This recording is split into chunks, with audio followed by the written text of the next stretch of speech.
Obrigado. Não, obrigado.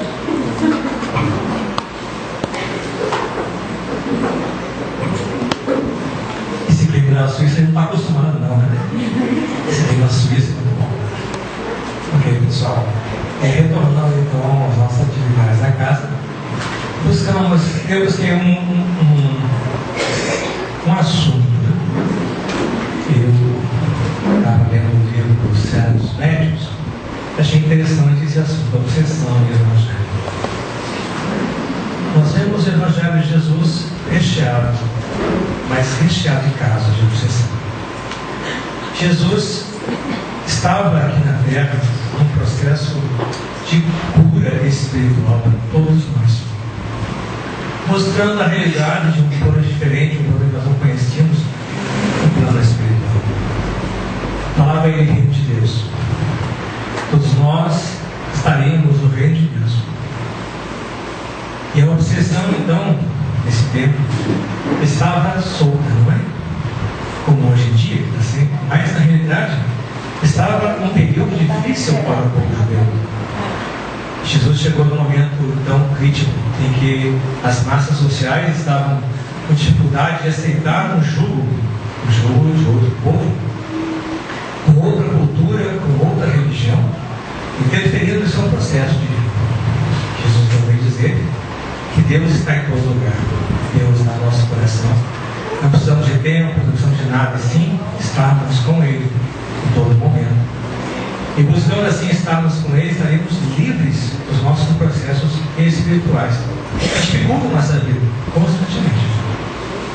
Então, nesse trabalho que Emmanuel, pela fotografia de Chico Xavier nos trouxe, ele mostra passagens do Evangelho em que Jesus traz lá, nos mostra os casos de obsessão em que ele tratou de uma forma como sempre tratava, paciência, carinho, com amor, usando sempre o seu magnetismo. Mas antes de nós entrarmos realmente nesse processo de mostrar o Evangelho, nós queremos conceituar a obsessão. Esse tema já é bem conhecido por todos nós, inclusive na quarta-feira anterior ao nosso recesso, tivemos também uma palestra sobre obsessão, para poder aqui comparecer. Vamos então fazer uma pequena apanhada do que seria a obsessão. Bom, obsessão, eu posso ler dicionário. Obsessão, desde latim, obsessione, ato ou efeito de importunar, deixar. Então, quando você importuna alguém, você está obsediando alguém. Interessante isso, né? Quantos obsessores nós temos aqui na Terra, junto de nós, no dia a dia? São inúmeros, né? Então, essa palavra obsessão, se você fazer na raiz, a semântica dela, é isso aí, ato e efeito de importunar, fechar. Então, você estaria, quando importunasse alguém, obsediando alguém. O que fazem também nossos irmãos encarnados quando querem acessar a Deus. Kardec já coloca a obsessão, nesse caso, um pouco mais intensa. É a ação persistente que um espírito mau exerce sobre um indivíduo. Ação persistente, tenaz. Então, essa ação transformaria o comportamento desse indivíduo pela impertinência, pelo vexamento, a vexação, que a pessoa seria exposta, portanto. Mas ele representa aqui, apresenta caracteres muito diversos, desde a simples influência moral, sem perceptíveis sinais exteriores, até a perturbação completa do organismo e das faculdades mentais. Está lá no Livro dos Médiuns, capítulo 23, 22, 37. Por favor, consulte em casa, porque esse capítulo é muito importante. Então, nós vemos que a obsessão tem uma gama infinita de processos, todos eles muito complexos. Tanto que nós temos em vários livros da codificação, inclusive livros psicografados de autores espíritas, que é difícil você caracterizar a obsessão dos diversos, imensos casos que nós temos de perturbação mental dos nossos irmãos e nossas perturbações mentais. Já Emmanuel nos traz o que é o obsessor. Bom, se a obsessão é o efeito de importunar, o obsessor é aquele que importuna. Simples falar assim, né? O obsessor é aquele que importuna. Então, segundo Kardec, né? Em todos os graus possíveis de perturbação, ele nos importuna. Agora, Emmanuel complementa. Se alguém que participou profundamente de nossa convivência no caminho do erro, a voltar-se contra nós, quando estejamos procurando a retificação necessária. Então ele já coloca, além de importunar, ele diz assim, ó, eu quero melhorar. Ele não deixa. Não tem que melhorar. Então ele está importando duas vezes. A primeira pessoa para a segunda, deixando que eu não progrida. Agora, ele deixa que progrida?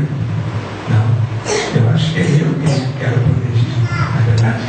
Porque a obsessão, ela é bilateral. Não é de um lado só, é dos dois lados. Se existe a obsessão, é porque eu permito que ela aconteça. Eu permito que ela se torne e faça presente em minha vida. Então, aqui está, né? Então, a hora que eu buscar o caminho reto, ou a hora que eu buscar melhorar, né, o obsessor vai dizer o quê? Não, fica como tá bom assim. Não te mexe, não. E eu, como sou acomodado, o que eu faço? Entro na rede e espero o tempo passar. Né? E assim é o que acontece com a gente. Deixa o tempo passar. Vamos seguir aqui nossa consideração. Bom, agora, Kardec também nos trouxe uma questão importante. Como acontece a obsessão? Por que ela ocorre? Como ela ocorre? Bom, se nós temos uma questão de bilateralidade, nós pensamos e nós agimos. Quando pensamos, agimos. Se pensamos, agimos, então, aí está a pergunta que ele faz, né, aos espíritos. Influem os espíritos no nosso pensamento, em nossos atos? E resposta dos espíritos, né? Muito mais que imaginais. Influem até o ponto que imaginário eles nos dirigem. Questão 459 do Livro dos Espíritos. Observamos então que eles nos dirigem. Se nós então estivermos com o pensamento no erro, eles vão nos dirigir para onde? Para o caminho do erro. Né? Agora, se nosso pensamento busca o caminho do acerto, melhorar sempre, a ação deles vai ser constante contra nós, mas não vão acessar, porque nós estamos em outra sintonia. Então, o pensamento é a base de todas as nossas manifestações mentais. Tivemos aqui uma palestra do Freire, falando sobre feitiçaria, sobre feiticeiros. Ele explicou que a questão das ondas mentais. Né? Então, nós estamos sempre pensando em formas de ondas mentais. Tudo no universo é em forma de onda. Os átomos se movimentam em forma de onda.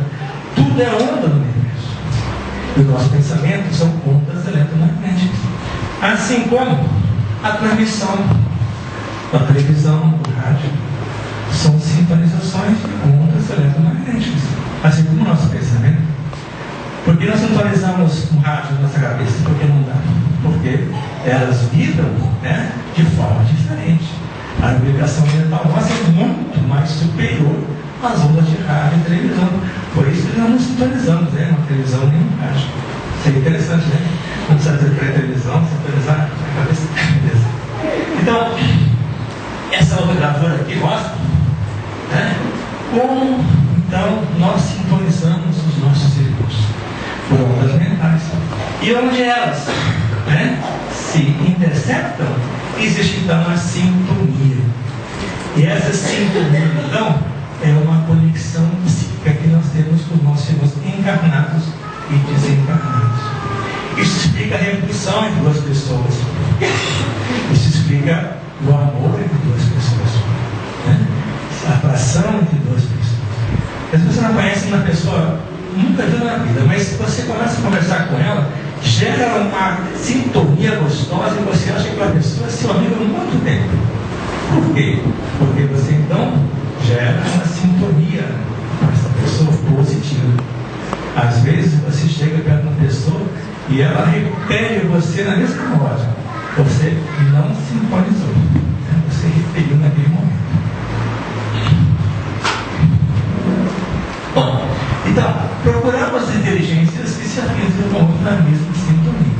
Essa então seria a relação que nós temos com o pensamento, quando nós vivemos aqui nessa terra ou desencarnados no plano espiritual. Estamos sempre sintonizando as inteligências que se afinizam conosco. Isso nos torna responsáveis. Por quê?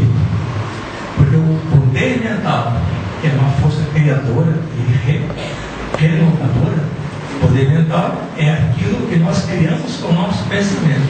A Deus fala, forma os pensamentos, né? Quer dizer, quando alguém lê o seu pensamento, não está lendo o seu pensamento porque está entrando no seu pensamento, porque você está exteriorizando a sua força criadora. Quando você exterioriza o seu poder mental, você gera imagens que as pessoas conseguem ler essas imagens. Aqueles, claro, no plano espiritual. Assim, então, que os espíritos conseguem ler o nosso pensamento, porque nós exteriorizamos o nosso pensamento em imagens, né? Em cor, e até cheiro. E eles conseguem perceber isso. Então, esse poder mental nem sempre nos revela como faz pensamentos elevados, né? E aqui então está construindo assim um caso de obsessão. Quando nós então não estamos nivelados em pensamentos elevados. Entidades então que pensam no mal se afinizam com quem pensa no mal. Isso quando nós não estamos com pensamentos elevados. Então esse seria mais ou menos, né, simplificando, que seria ou como estabeleceria a obsessão em nós, em encarnado.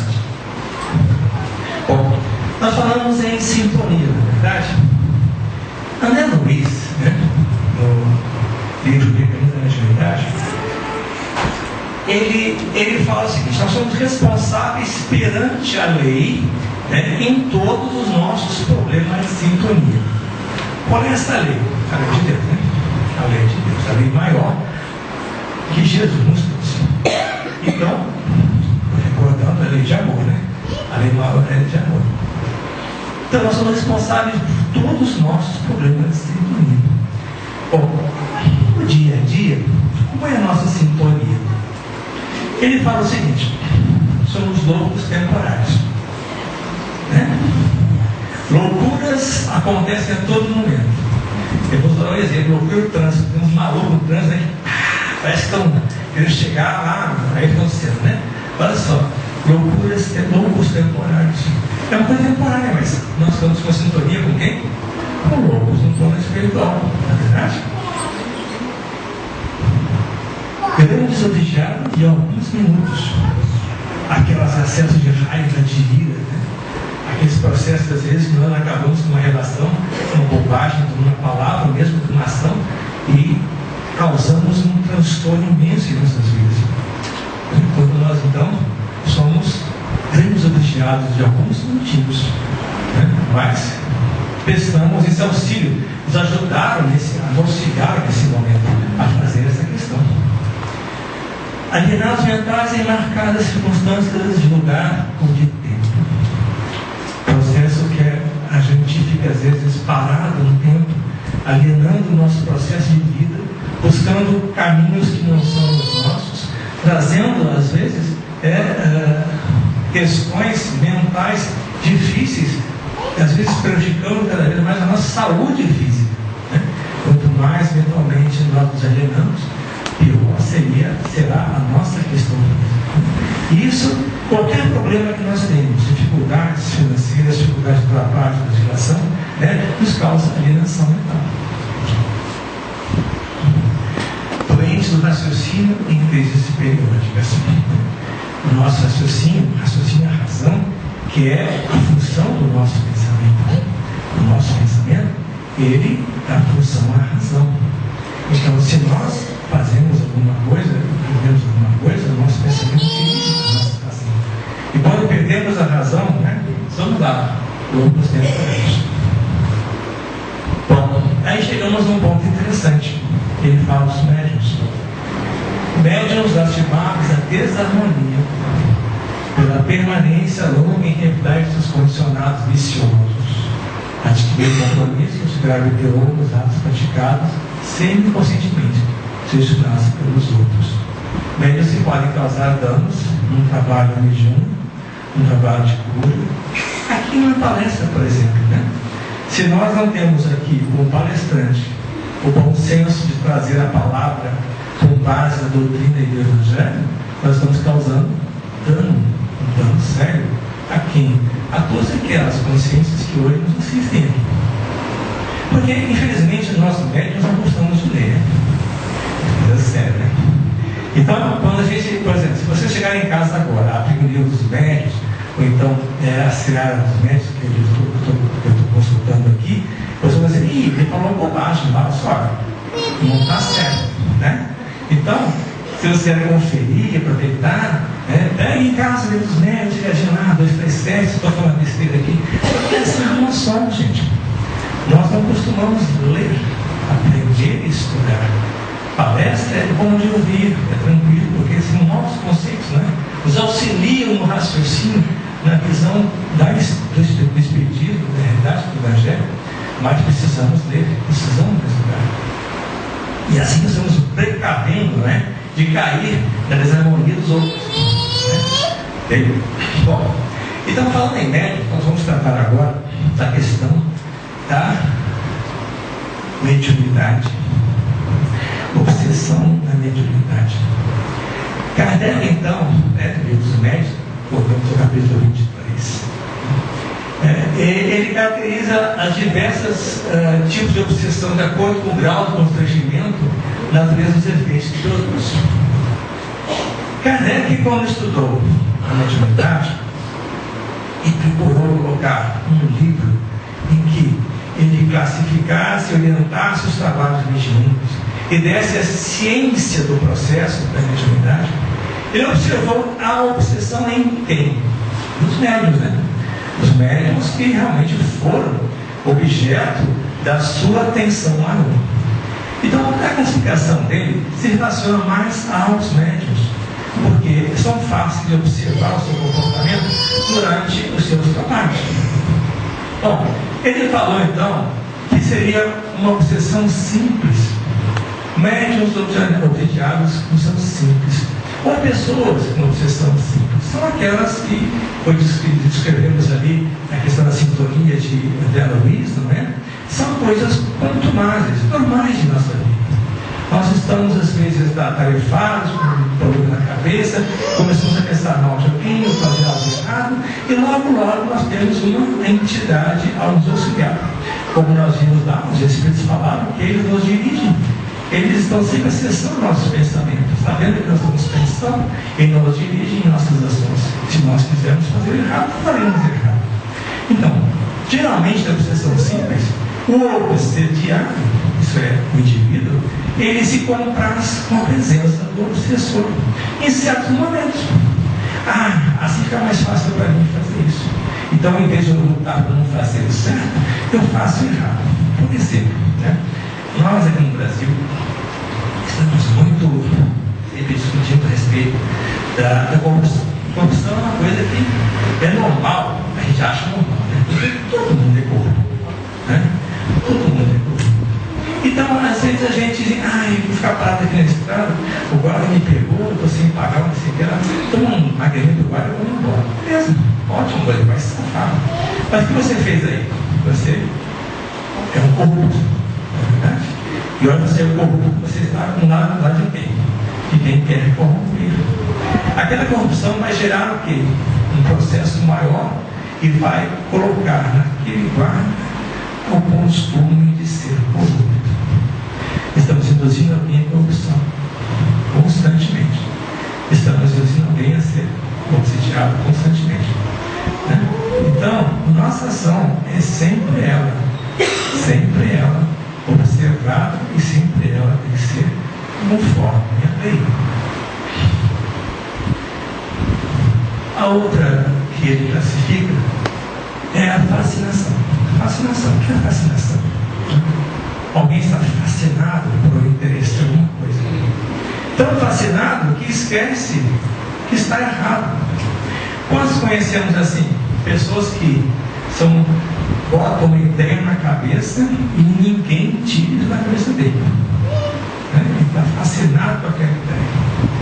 A ponto de, às vezes, fazer brigas, se afastar da família, perder os amigos, porque a ideia dele que se espera em relação aos outros. Assim como médiuns que não enxergam, que estão fazendo besteira, escrevendo coisas ruins, falando coisas ruins, sendo um comportamento errôneo na casa espírita, mas não enxerga isso por quê? Porque está fascinado. Nesse momento, a ligação com os obsessores é tão forte que eles conduzem a mente daqueles em quem eles fascinam. A gente chama de plugs, não é? Plugs. Vocês imaginam assim, uma tomada, né, numa parede. Eles estabelecem plugs nos seus obsidianos. Eles colocam tomadas a ponto de conduzir a criatura mentalmente, né, aonde eles querem. São então processos difíceis. Eu considero esse o mais difícil dos processos de obsessão, porque nesse caso o obsidiado se acha com a razão e se afasta das pessoas que tentam demovê-lo daquela razão. Eu sou professor de curso de mediunidade há muito tempo. Então quando eu chego nesse assunto, né, da fascinação, da obsessão, metade da turma esvazia. Interessante, né? Porque os conceitos que pregam são aqueles fixados no seu eu, né? Não tem livro que mostre o contrário, porque a razão está com eles. A subjugação, e posteriormente Kardec escreveu, né, e reconheceu a possessão. No livro dos médiuns ele não fala em possessão, fala somente em subjugação.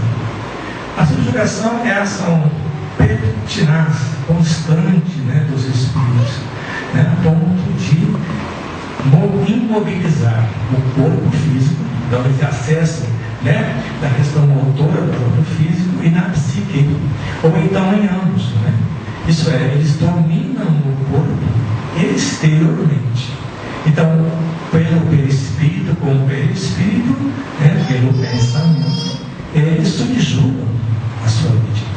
Então a pessoa se movimenta quando não quer, a pessoa fala quando não quer. A possessão é o contrário. A possessão, eles substituem o espírito do obsidiado, eles entram literalmente no corpo do obsidiado. Quer dizer, eles assumem um corpo que não é seu, claro que temporariamente, porque nós só perdemos nosso corpo quando nós encarnamos, mas eles assumem o corpo e falam. Às vezes, se nós conhecêssemos o obsessor, nós reconhecemos a voz dele, os jeitos e trejeitos dele. Então essa é a possessão. Então Kardec nos coloca assim, esse quadro, né, de limites. Não é uma progressão, mas são características que nós podemos reconhecer. E não são somente isolados.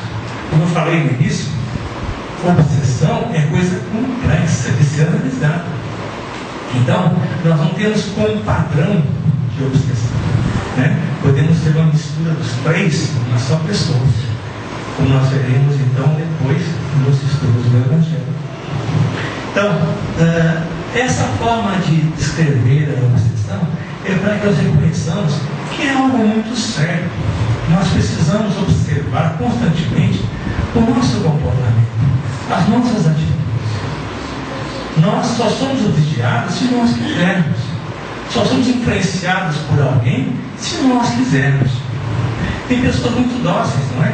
Que às vezes são direcionadas pelos outros. São facilmente direcionadas. Então considerem-se dessa forma como nós estamos como obsessores encarnados. Eles dirigem nossa vida, dirigem nosso pensamento, a nossas atitudes. E nós fazemos o que eles querem.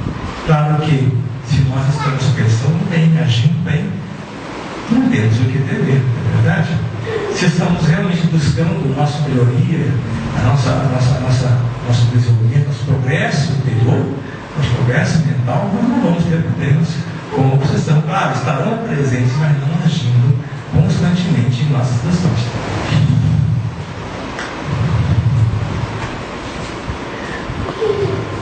Aí então, Kardec, nesse mesmo capítulo, né, e no outro item, ele nos apresenta quais são as características que se observa os médiuns nos seus trabalhos mediúnicos. Bom, persistência de um espírito em se comunicar, pela escrita, pela face de se observar. O mesmo espírito, às vezes, muda de voz, muda de estilo, mas é o mesmo espírito se comunicando constantemente com o mesmo médium. Isso é muito importante, muito bacana isso aqui. É outra questão que vem muito, né? Comigo, às vezes, quando estou trabalhando com pessoas em minha casa, às vezes falar que não, eu tenho um mentor que me dá palpite todo dia, ele conversa comigo toda hora. Diz que eu faço, diz que eu não faço. Meu mentor me ajuda para burro. Aí eu digo, é seu mentor? Então ele não tem nada que fazer na vida, né? Porque qual pessoa que se dedica o tempo todo a outra pessoa? Qual pessoa que fica constantemente com a outra pessoa? Né? Isso então tem que ser pensado em refletir. Então, ele fica o tempo todo com a criatura. Realmente ele está buscando o quê? Direcionar essa pessoa ao que ele quer fazer. Né? Bom, essa aqui seria a questão da fascinação. O médium iludido, né, não reconhece que está escrevendo, está falando coisas sem nexo ou fora do processo, ou fora do que diz a doutrina espírita. Né? É uma questão importante, isso aqui é a fascinação. E dessa forma, quando ele acha que tem razão, ele não tolera críticas. Né? E ele sai da casa quando se critica seu trabalho. Né? Então, é muito fácil reconhecer quando o médium está fascinado, porque ele se afasta de todos aqueles que gostariam de auxiliá-lo. Então, está aí, né? Disposição, ele se afasta das pessoas que gostariam de auxiliá-lo. Necessidade constante e inoportuna de escrever. Então, tem pessoas que vêm para mim e dizem, eu toda noite eu sento na cadeirinha lá e escrevo alguma coisa, uma mensagem para mim, todo dia. Eu digo, meu Deus do céu, basta mim, eu quero ver o que está escrevendo. E quando você vê, é a mesma coisa em outras palavras. Todos os dias a pessoa senta e escreve, todos os dias. Às vezes, não, quando sair eu tenho que escrever. Então, quando eu levanto de manhã eu tenho que escrever. Muitas vezes acontece que os médiuns de madrugada, de manhã, são obrigados a levantar e escrever, porque os estudantes querem passar alguma coisa. Né? Mas isso é de vez em quando, né? Para todos os dias. Pessoas que não saem de casa sem dar uma escrevedinha antes, um bilhetinho, né? Mensagenzinha. Então isso aqui, gente, é importante. A gente tem que prestar atenção nisso aqui. Né? É uma forma de ver que estamos sendo fascinados. Bom, essa aqui é outra. Crença na infalibilidade dos espíritos. As pessoas pensam que eles são sempre mentores elevados, pessoas que trazem sempre a visão de superioridade. Nós sabemos que aqui na Terra, poucos espíritos superiores estão conosco. Sabe, aqui na Terra, temos um espírito que tem praticamente o nosso mesmo nível de conhecimento, de atitude, de trabalho. Por quê? São pessoas como nós, trabalhadores, que se esforçaram para melhorar e hoje estão numa posição como desencarnados e conseguem chegar até nós. Sabemos que muitos daqueles que hoje nos auxiliam nos trabalhos de cura eram médicos, mas médicos que passaram por situações dificílimas no plano espiritual. Mas hoje, regenerados, né, estão nos auxiliando, nos trabalhando. Nós vemos o André Luiz, o nosso, assim, aquele que nos trouxe a visão real do plano espiritual, por meio de Chico Xavier. Ele passou por dificuldades imensas antes de ser arquiteto, né?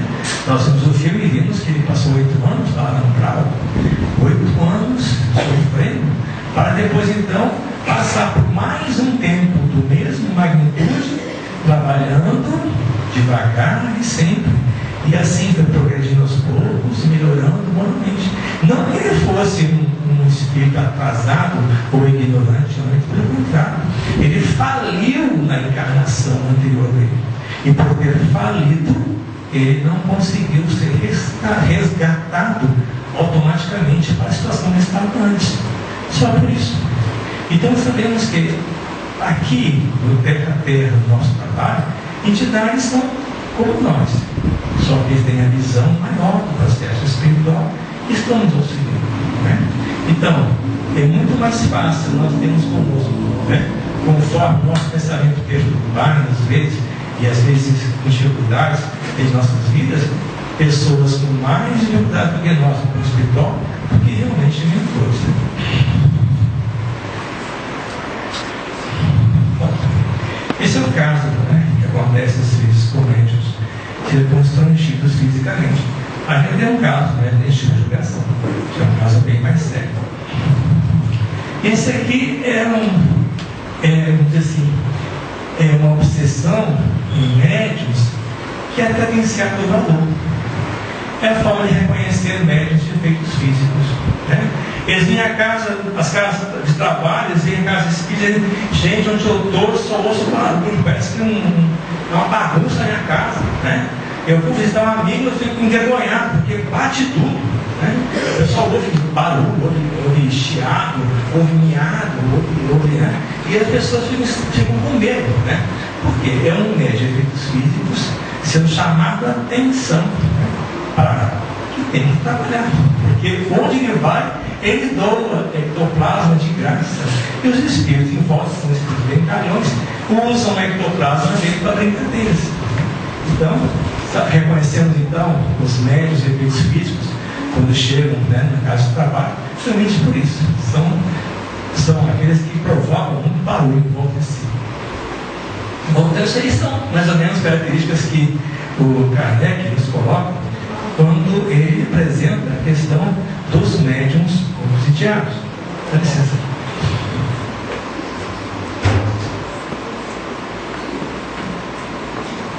Esse vai dar quase defeito, né? Esse cara vai ser mais fácil. Muito bem. Vamos seguir aqui. Bom, explicada a obsessão, né? Eu acho que se alguém tiver falando depois, capítulo 23, né? Do livro dos médiuns, com certeza. Bom, quando Jesus esteve aqui na Terra com a gente, e permanecendo como ele está, né, sempre conosco, ele tem uma constante batalha com o obsessor dos vigiados e obsessões. Mas ele é a luz. Jesus é a luz. Jesus é o amor em pessoa. E o trabalho que ele faz constantemente conosco é justamente isso: abrir nossas mentes, os nossos corações, para esse processo tão difícil que acontece em nossas vidas. Quando ele falou que ele estaria sempre presente nos consolando, não estava falando bobagem, ele está constantemente nos consolando. Jesus está sempre presente em nossas vidas. Quando nós sentimos que a carga está pesada demais, nós percebemos que temos a quem recorrer. E como vamos saber que ele está ajudando? Claro, gente, isso aí é do coração de cada um, na busca de cada um. As entidades que nos auxiliam estão sempre presentes. Se nós não estamos nunca em contato com eles, como é que de uma hora para outra nós vamos chegar, fazer uma prece e esperar que eles cheguem perto de nós? Se nós não estamos nunca preocupados com a vida no mundo espiritual, ou conosco na vida no mundo espiritual, ou preocupados com o auxílio que Jesus pode trazer, de uma hora para outra vamos sentir a ajuda chegando. Não dá. Precisamos então criar espaço em nosso coração para a presença de Jesus. Jesus está sempre presente conosco. Ele prometeu isso. E sempre está presente mesmo. Em todos os momentos. momentos de nossa vida. Basta que a gente consiga sintonizar Jesus. Como eu falei no início, né? Nós precisamos estabelecer uma sintonia. E quando se faz uma prece, nós sintonizamos com quem? Com os enviados do Mestre Jesus, que estão aqui sempre ao nosso lado. Basta que nós nos recolhemos em prece e a nossa sintonia está estabelecendo aos poucos, relativamente, aqueles que querem nos ajudar. Jesus, então, era a luz, né? E onde ele está presente, existe o auxílio, existe a proteção. No Evangelho, Jesus, eu vou apresentar agora algumas questões, algumas passagens do Evangelho, mostrando o trabalho do nosso Mestre e aquilo que ele nos trouxe de ensinamento em relação a isso. Bom, aqui tem uma fala aqui em Lucas, capítulo 4, e Marcos, no primeiro capítulo. Tinha um homem numa sinagoga, né? E ele estava obsesso, né? E ele gritava em voz alta, né? Que temos contigo, Jesus, Nazareno. Naquele tempo, Nazareno era uma ofensa, né? Nazareno era uma ofensa, porque era um pouco reconhecido, né? Então, eles diziam: Jesus Nazareno, vieste destruir-nos? Sei exatamente quem é o Santo de Deus. Jesus pediu que ele se calasse e que o Espírito se afastasse dele. E assim foi. O Espírito se afastou. Mas se afastou com dificuldade, né? Porque o homem já estava possesso, né? E saiu com confusão e saiu gritando, né? Afastando assim do corpo do presidiário. Que lição nos traz isso? O que temos com Cristo? Pergunta que se faz até hoje. O que temos a ver com a vida espiritual? Pergunta que se faz até hoje. O que temos com Cristo? Qual é o nosso compromisso com Ele? O que fazemos demais do que os outros fazem? Porque nós, espíritas, ou católicos, ou que seja, que olhamos o que estudamos, o que vivemos conforme o Evangelho do Mestre, temos como Cristo. E assim os obsessores em toda a sociedade estão presentes em vários modos. Não só pessoas são obsidiadas, organizações são obsidiadas. Exemplo, o poder político está aqui para quê? Né? Para organizar, para criar regras. Mas ali existe o quê? Impunidade, existe corrupção. E quem traz isso? Se não são as obsessões. Por exemplo, no comércio é uma coisa simples, né? Está aí para organizar a vida, para trazer bem-estar a todos. E o que traz geralmente o comércio entre nações e o comércio em geral? Ganância, egoísmo. Assim como religiões, né? Às vezes sectarismo, discriminações. Aí estão então, né? O que temos com Cristo? Temos que pensar a respeito disso. Essa lição que ele nos trouxe. Outra lição que nós tiramos dessa passagem: quanto nos atormentamos com as realidades que nos apresentam o Espiritismo evangélico, temendo angústias e sofrimentos. Aí o homem falou, o Senhor, vieste destruir-nos. Por que ele falou que vieste destruir-nos, sabendo que Jesus não destrói ninguém? Mas o espírito obsessor reconheceu o Mestre a luz. E vendo a luz, viu como ele era inferior em relação à luz.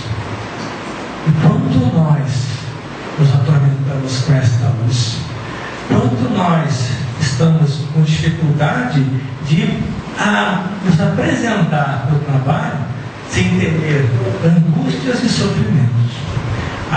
Trabalhar na casa espírita é muito chato. Tem que ser toda terça-feira ir lá trabalhar, ajudar lá.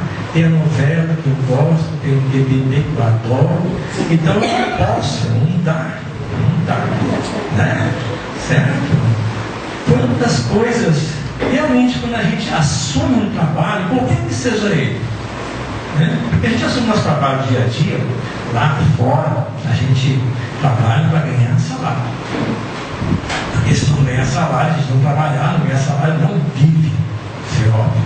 E agora, o nosso eu espiritual fica como se nós também não buscarmos um trabalho para nós, na área espiritual. Traz dificuldade? Traz. Traz salário? Não. Mas é melhor que o salário. Nos traz segurança. Segurança espiritual. Segurança que nos traz cada vez mais a vontade de melhorar, de mudar, de progredir. E eu garanto a vocês, há mudanças reais em nossa vida. A família fica mais tranquila, tudo se estabelece, os portas começam a se abrir para nós, das relações, não de interesse, relações de amizade, de amor, de carinho. Sempre quando precisamos de ajuda, teremos ajuda. Alguém vai receber o auxílio, alguém vai receber a mensagem que nós estamos precisando e intuitivamente vai nos buscar, vai nos dar ajuda, vai nos dar a mão. Isso sim, esse é o salário que nós vamos ganhar. Por isso, né, realmente, quando nós nos conectamos com as realidades espirituais, vamos voltar a passagem, como eu aqui. Essa passagem é famosa, né? O Gadareno, né? Você todo mundo conhece. Então, lá em Marcos, estamos três evangelistas aqui, Marcos, Mateus e Lucas, né? E escrevem praticamente a mesma coisa, só que Mateus, em vez de um, eram dois gadarenos, né? Os gadarenos eram um povo que ficava nas margens do outro lado, e essa passagem, ela é continuação daquela passagem que Jesus está no lago e dá a tormenta, e ele pede para apaziguar os ventos, então ele vai parar na margem, né, dos gadarenos. E aí então, ele chega na margem e logo, né, vem até ele uma entidade que está possessa e vive lá no meio dos túmulos, até sem roupa vive, né? Ninguém consegue segurar ele, nem com marras, nem com algemas, com nada, ele se arrebenta tudo, e se machuca, se corta com pedras. Mas quando ele viu Jesus, né, ele correu até ele e prestou-lhe homenagem a ele. Prestou-lhe homenagem. Tendo clamado em voz, disse: que tenho que ver contigo, Jesus? O mesmo que eu te falou.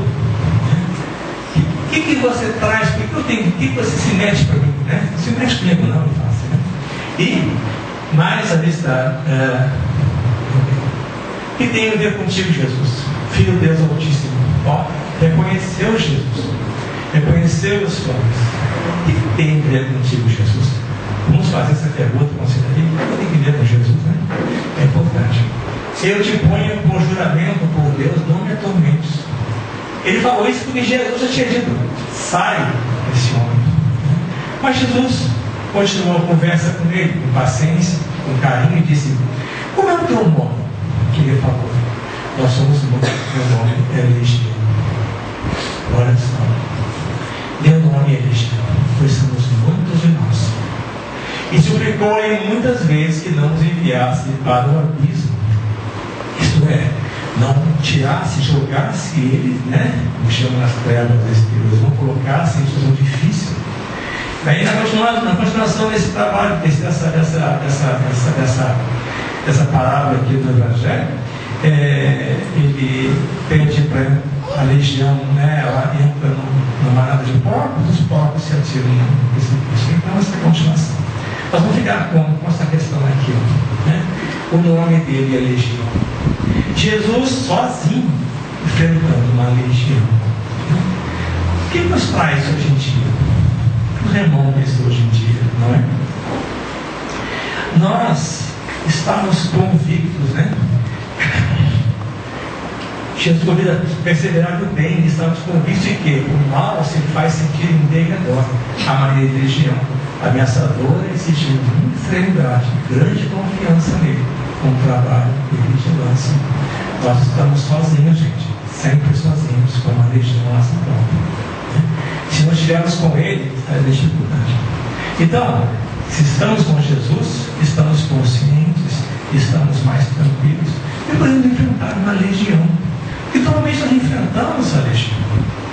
São entidades perturbadoras e perturbadas que estão aí, à nossa volta, constantemente. Nós vimos lá no começo, eles nos dirigem praticamente. Estão a toda volta, no nosso trabalho, na rua, onde vamos, estão presentes. É uma região e nós estamos sozinhos. Não, estamos com Jesus. Por isso a nossa importância de estar com Jesus. Temos aqui mais uma passagem. Está em Mateus, capítulo 9. Um homem mudo, possesso, foi levado até Jesus.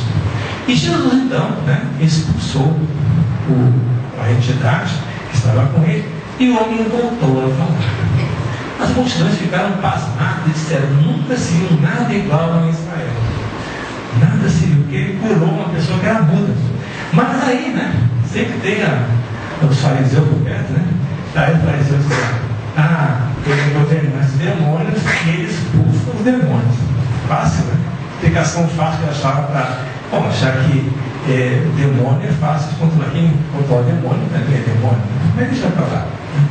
E mais adiante, após curar toda sorte de moléstias, ensinando agora nas praças, ele disse: sim, a colheita é grande, mas os trabalhadores são poucos. Por isso, rogai ao Senhor da colheita que mande trabalhadores para a sua colheita. Jesus, então, pedia trabalhadores. Além dos seus 12 apóstolos, ele precisava de mais gente para trabalhar. Então, aqui nós tiramos essa lição. Jesus nos convida a trabalhar com um milhão de moléstias geradas pelas obsessões complexas, que é o caso desse homem que era mudo e voltou a falar. Mas também, obsessões coletivas que geram moléstias fantasmas. Isso já está até hoje em dia. O SUS já sabe disso, que muitas, 90%, 80% das moléstias das filas neste tratamento são moléstias fantasmas, pessoas que precisam de conversar, de um suporte, de um apoio, de uma palavra amiga, uma segurança para levar no seu processo melhor. E assim então, Jesus curava toda a sorte de moléstias. Simplesmente pela palavra ele curava as moléstias. Pela sua presença ele curava as moléstias. Porque nós somos consideados ao ponto de ficarmos doentes. Porque ficamos remoendo em nós problemas que não temos. Buscando problemas dos outros para nós, às vezes. Aí vem depressão. A depressão causa o quê? Deprime o nosso sistema imunológico. E aí causa o quê? Gripes, problemas de pulmão, problemas de rim, problemas de estômago, e assim vai em frente. E aí damos os tratamentos nas casas espíritas, a quantidade de pessoas se tratando. E a maioria delas aqui, são moléstias fantasmas, causadas pela própria despreocupação em relação ao seu processo. A necessidade de estar melhor psicamente e mentalmente. Aqui. Então, olha só, pessoal, vamos trabalhar. É muita coisa para colher. Muita coisa para colher. Está precisando de gente para trabalhar. Esse aqui é um caso, que está somente em João, que fala a respeito da última ceia que Jesus então tem com seus apóstolos. E ele já sabia então que Judas havia traído a ele, e ele fala que alguém então traiu a ele. E sabemos então que Judas, nesse momento, ele foi intuído ou induzido a fazer isso pela realmente obsessão. Foi aquele que tinha muito amor ao Cristo, o maior amor ao Cristo. Ele sabia que o Cristo poderia vencer pela arma, pela vida, ele podia libertar o povo. Ele sabia disso, mas não entendeu que Jesus ia libertar o povo não em matéria, mas sim em espírito. Isso ele não entendeu. E quando então ele percebeu o que tinha cometido, ele buscou a morte. Foi muito triste isso, mas Jesus o acolheu. A primeira coisa que ele fez, a primeira coisa que Jesus fez, quando ele se encarnou na cruz, ele foi buscar Judas, para que ele pudesse ser socorrido. Mas essa lição aqui nos reporta o seguinte: Jesus nos alerta em favor do serviço de vigilância. Se Judas, o seu apóstolo, viveu com ele, foi capaz de entrar na invigilância mental do processo de obsessão, imagine nós, que pouco conhecemos o trabalho do Cristo. Então, e outra questão importante: as maiores angústias não partem de pessoas externas, são pessoas ligadas a nós diretamente. Então, essas questões íntimas, elas trazem sempre ao nosso redor motivo da liberdade e interferência dos outros, pessoas que amamos. Jesus, quando esteve na terra, foi constantemente perseguido por obsessores. Nós temos no começo da sua vida, na manjedoura, quando Herodes manda matar os inocentes. Nós temos a sua visão lá no deserto, quando foi perseguido por entidades maléficas. Nós temos a sua companhia, João, que foi também foi morto porque houve uma grande, se fala, pessoal. E assim, todas aquelas coisas que aconteceram em torno de Jesus, com os amores, as questões pessoais dele, todos foram envolvidos em questões de obsessão. E também nós precisamos pensar muito bem: quem são os obsessores que estão encarnados conosco?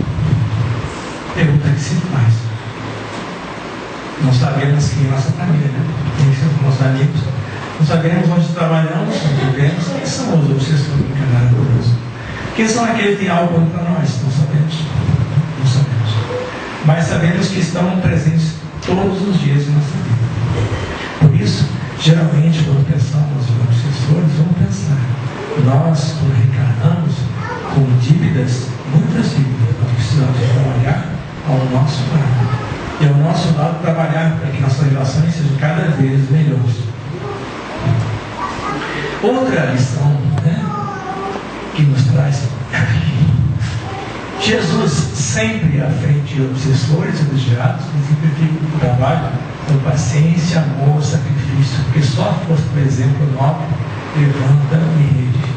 Foi o que ele fez constantemente no trabalho conosco, no trabalho com as pessoas com quem ele conviveu, no dia a dia que ele passava com todo mundo.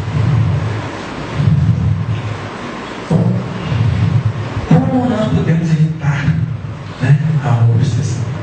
Pergunta simples, Fala Kardec que não é com palavras, não é com amuletos, não é com trabalhos que se evita a obsessão, que se cura a obsessão.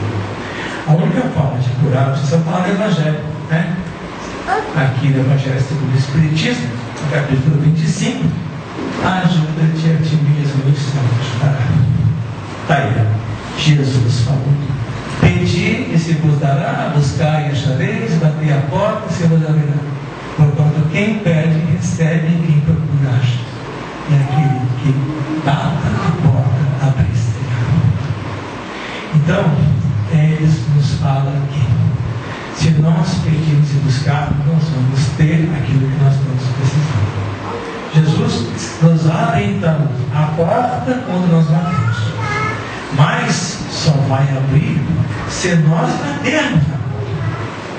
Era aquela velha piada da Mega Sena, O cara reza todas para Deus e quer ganhar a Mega Sena. Toda noite reza. Aí chega de Deus, fica cansado: bom, eu te ajudo, joga na Mega Sena. É a mesma coisa, Então, a gente bate na porta, bate na porta, mas na realidade faz o quê? Não busca realmente melhorar, não busca fazer a sua parte. Ele vai abrir a porta com você sempre, mas nunca vou conseguir entrar, porque não tem condições de entrar, não temos situação para entrar nessa porta que vai se abrir para nós. E Kardec reforça então, esse mesmo capítulo aqui, Antes, pois, de pretender domar o espiritual, que se cuide o homem domar a si mesmo, e isso ele consegue através da boa vontade, secundada pela prece e pela vigilância, a ajuda de ativismo e o seu autoajudar. Essa é a forma, então, da gente evitar a obsessão, é a forma de curar a obsessão, batendo na porta e fazendo nossa parte, fazendo a mudança que precisamos fazer. Se estamos errando, fazendo nosso comportamento não é adequado, nós com certeza precisamos mudar isso para poder melhorar. Bom, e para terminar, eu apresento esse quadro bonito aqui, que nós estamos lindo, Jesus curava. E Jesus curava constantemente. Agora vemos que todas as curas que ele fez, eram de obsessões, que causavam subjugação, que causavam deteriorização do corpo físico dessa pessoa, causavam aleijamento, causavam a lepra, causavam a violência. Porque assim só ele conseguiu revelar todas as questões que angustiavam naquele momento. E poucos entenderam a mensagem dele, poucos reconheceram Jesus, tanto que uma obsessão coletiva julgou Jesus a ponto de acusá-lo como pior que Barrabás, porque Barrabás foi solto e Jesus foi condenado. Uma obsessão coletiva conseguiu derrubar o nosso Mestre Jesus. Vocês imaginam então a potência que nós temos e que nós somos em termos mentais. E aqui está Jesus, constantemente curando, até hoje curando. Até hoje nos traz a cura por meio de enviados magníficos aqui na terra, que em seu nome fazem esse trabalho lindo, que é aliviar consciências, trazer a nós a realidade espiritual e buscar cada dia mais trazer elementos que nos façamos melhorar a cada dia. Nos mandou o Consolador prometido, o Consolador que está aqui, o Espiritismo, que abre a porta para o progresso, a nossa evolução espiritual. E a única forma de nós entendermos melhor o Evangelho e entendermos o processo do Evangelho é pelo Espiritismo. E o Espiritismo, então, continua trazendo o mesmo trabalho que Jesus fazia, mas hoje, na razão, no falar, na busca do homem, o seu processo de evolução. Bom, agradecer a vocês, então, nossa palestra de hoje. Espero que tenha ficado alguma coisinha, para ensinar